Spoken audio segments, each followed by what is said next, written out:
Dostlarından, obasından juda bolup, dostysına gözüdar bolup, kaçan görerkem dep, Pakistandan Türkiye gelip, jigerhunu filayşan bolup, Türkiye'de yaşayan bir Türkmen beýdim fermaýşyny eşidip, hoş bolsunlar.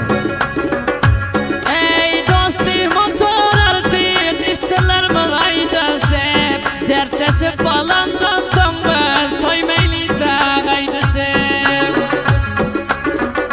Ey dostum motor artık isterler malayda sep dertesi falan daldım ben toymaylı da gayda sep dertesi falan daldım ben toymaylı da gayda sep.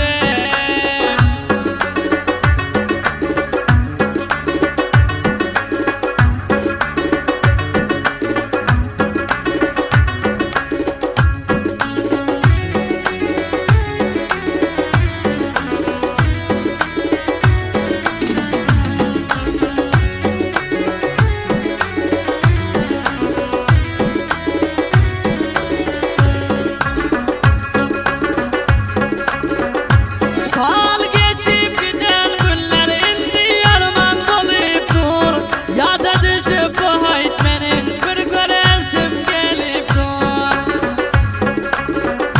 Bulgur başlarımda dostum benim tek yanım armağan. Yatsam yer yazdım dişime könlüm yada salıp dur. Ey dostum otur artık isterler malayda sep dertleşip falan daldım ben toymaylı da gaydı sep dertleşip falan daldım ben toymaylı da gaydı sep.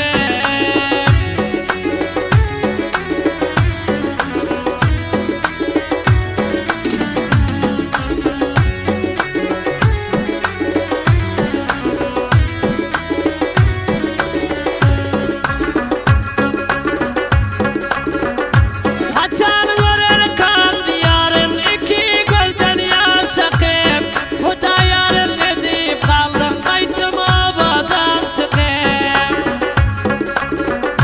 Yandan oturmaklı dostum olur ya olmaz dedin.